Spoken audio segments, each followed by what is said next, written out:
అన్నా అందరూ ఒక 2 నిమిషాలు ఉండే కాంగ్రెస్ పార్టీ చరిత్ర, కాంగ్రెస్ పార్టీ ఎట్లా వచ్చిందని చెప్తా. మీరు కనుక మొత్తుకుంటే మా సమస్యలు పరిష్కారం కావు. అసలు కాంగ్రెస్ పార్టీ ఎట్లా వచ్చింది, మమ్మల్ని ఎట్లా వాడుకున్నది, మేము ఏం బాధపడుతున్నాం, ఆ సమస్యలను ఒక 2 నిమిషాలు చెప్పి వెళ్ళిపోతా. మీరు అట్లే అరిస్తే ఆ సమస్య వాళ్ళకి వినబడదు, టీవీ వాళ్ళకు కూడా వినబడదు. దయచేసి అర్థం చేసుకోండి. సభ పైన ఉన్న కేటీఆర్ గారికి ప్రత్యేక ధన్యవాదాలు. మాకు ముఖ్యంగా నిరుద్యోగులకు ముందు వరుసలో మమ్మల్ని కూర్చోబెట్టిన దేవిరెడ్డి సూర్యరెడ్డి గారికి మా నిరుద్యోగుల నుంచి ప్రత్యేక ధన్యవాదాలు. మమ్మల్ని ఎవరు అలా గుర్తించలేదు. నిరుద్యోగులంటే వెనక సీట్లలో వెనక ఎక్కడో కూర్చుని పెట్టేవాళ్ళు. కానీ సుధీర్ రెడ్డి గారు ఈ చొరవ తీసుకొని మమ్మల్ని ముందు వరుసలో నిలబెట్టినందుకు ప్రత్యేక ధన్యవాదములు.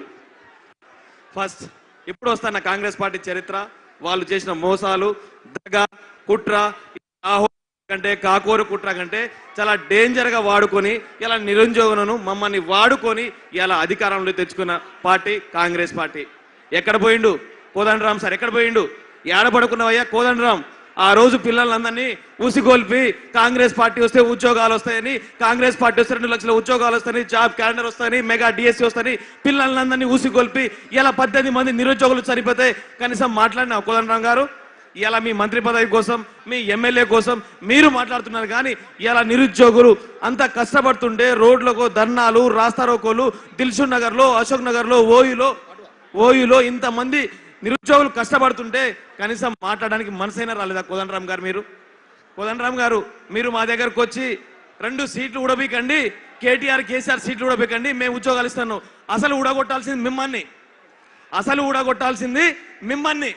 ఎందుకంటే ఈ తెలంగాణ నిరుద్యోగులను ఎంత ఘోరంగా వాడుకొని మీరు అధికారంలో వచ్చిన విషయం ఇలా క్లారిటీగా అర్థమవుతుంది. అన్న మీకు మాటిస్తున్నా, సాయిబాబా గుడి మీద ఆనేసి చెప్తున్నా, కాంగ్రెస్ పార్టీని రానియం. ఇక అయిపోయింది దుకాణం. కాంగ్రెస్ పార్టీ దుకాణం బంద్ చేయాలి. ఇది మా నిరుద్యోగుల తరఫు నుంచి సాయిబాబా గుడి మీద ఆనేసి చెప్తున్నా. ఇక కాంగ్రెస్ పార్టీ రానివ్వం కూడా. ఈ నిరుద్యోగుల నుంచి మేము రానివ్వం కూడా. అదేవిధంగా ఇలా చాలా మంది నిరుద్యోగులు, 18 మంది నిరుద్యోగులు చనిపోయారు. వాళ్ళ గురించి ఎవరు మాట్లాడతలేరు.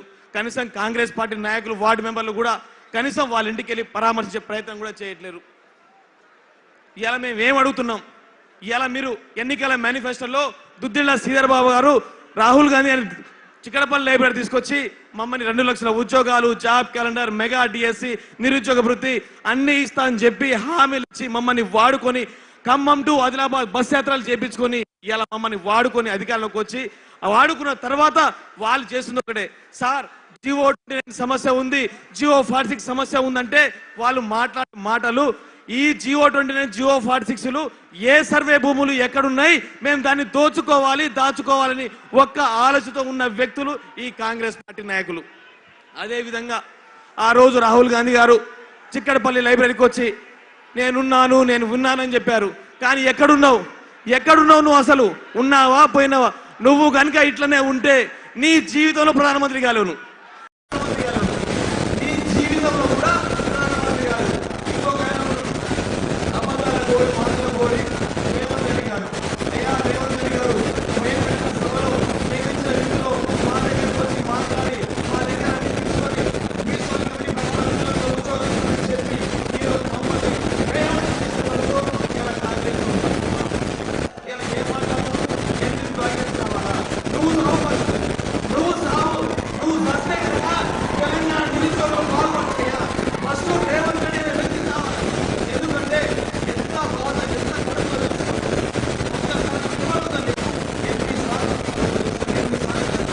పెట్టినాం, నమస్కారాలు పెట్టినాం, దండం పెట్టినాం, వర్షంలో పాటలు పాడుకున్నాం, చెప్పుకున్నాం. కానీ ఒక్కసారి అయినా మా గురించి మాట్లాడావా?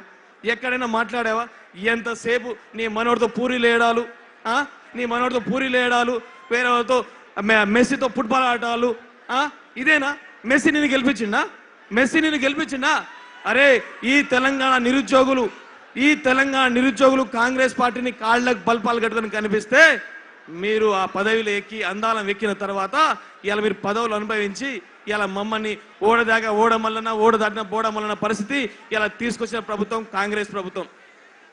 అదేవిధంగా బల్మూరి వెంకట్, నయ వంచన నయ మోస, యువకులం నాకులం అనే బల్మూరి వెంకట్ ఎక్కడ పోయినావు? ఎక్కడయ్యా బల్మూరి వెంకట్? మంత్రి పదవి వచ్చిందా? మంత్రి హోదా వచ్చిందా నీకు? మంత్రి హోదా వచ్చిందా? ఇలా మమ్మల్ని, ఇలా నిరుద్యోగులని, జియో 40 సోదరులను, జియో 29 సోదరులను, అదేవిధంగా పోలీసు ఉద్యోగుల నిరుద్యోగులను అందరినీ వాడుకొని ఇలా మంత్రి పదవి తెచ్చుకున్న వ్యక్తి బల్మూరి వెంకట్ గారు. మా బాధలు కనబడుతున్నాయా మీకు? కనబడతలేదా? కాంగ్రెస్ పార్టీ గాంధీ భవన్ ఎక్కిన పల్లి బొట్టాలు నడుకోవడానికి ఎవరు లేడు. మేము కాంగ్రెస్ పార్టీ గాంధీ భవన్ మెట్లెక్కినప్పుడు మీ దాంట్లో అసలు ఊచున్నాడు కూడా లేడు. అసలు మేము కాంగ్రెస్ పార్టీని వెళ్ళిన తర్వాత అందరినీ ఒక్కొక్కరిని తీసుకొచ్చి ఎలా గెలిపించాలి, ఎలా చేయాలి చెప్తే ఇలా అధికారంకి వచ్చిన తర్వాత మమ్మల్ని ఇలా మోసం చేస్తున్నారు. ఒకటి మాత్రం గుర్తుపెట్టుకోండి, నిరుద్యోగులందరూ కూడా ఒక్క తాటిగా వచ్చి ఈ కాంగ్రెస్ పార్టీ నాయకులు ఎక్కడ పడితే ఎక్కడ కొట్టి సావదగరి, కొట్టి సంపరి. మన బాధ వాళ్ళకి అర్థం కావట్లేదు. ఇంకేం చేద్దాం చెప్పరి? ఎన్నిసార్లు తను చేయాలి, ఎన్నిసార్లు రాస్తారోకలు చేయాలి? ఎక్కడ కనబడితే ఎక్కడ ఏ ఎమ్మెల్యే కనబడినా, ఏ ఎమ్మెల్యే ఉన్నా కొట్టని ఫస్ట్. కొట్టిన తర్వాతే మనం మాట్లాడుకుందాం. ఎందుకంటే మా బాధ, కడుపు కోత, ఇన్ని సమాజాలు దాదాపుగా 2 సంవత్సరాలు దాటిపోయింది. ఇది 3వ సంవత్సరం. ఒక్క నోటిఫికేషన్ లేదు. 60,000 ఒక ఆయన అంటాడు, 60,000 ఇచ్చినా, 70,000 ఇచ్చినా, 90,000 ఇచ్చినా లడ్డు వేలం పాట బాడినట్టు. సిగ్గుందా మీకు? సిగ్గుందా మీకు? పిజ్జాలు బర్గర్లు తిని ఏసీ రూమ్లో కూర్చొని మా బాధలు మీకు తెలుసా? లడ్డు వేలం పాట పాడినట్టు మమ్మల్ని ఇలా మోసం చేసే ప్రయత్నం చేస్తున్నారు. ఈ చాలా సమస్యలు ఉన్నాయి. జియో 49 కానీ, జియో 29 కానీ, జియో 46 కానీ, అదే అన్ని రకాల సమస్యలు ఉన్నాయి. అన్ని సమస్యలు కూడా రామన్నకు తెలుసు. కాబట్టి ఈ ఒక్కసారి ఈ ప్రభుత్వాన్ని, ఈ దగాకోరి ప్రభుత్వాన్ని, ఈ కాంగ్రెస్ ప్రభుత్వాన్ని నెక్స్ట్ సారి మనం అందరం కూడా, నిరుద్యోగులందరూ కూడా తరిమి కొట్టే రోజులు దగ్గరలో ఉంటాయి. కాబట్టి ఇంతటి అవకాశం ఇచ్చిన సుధీర్ రెడ్డి సార్కి ప్రత్యేక ధన్యవాదాలు. థ్యాంక్ యూ తమ్ముడు. ఇప్పుడు చెల్లె ఉస్మానియా యూనివర్సిటీ నుంచి వచ్చింది అనితా ముదిరాజ్ గారిని మాట్లాడాల్సిందే కోరుతాం.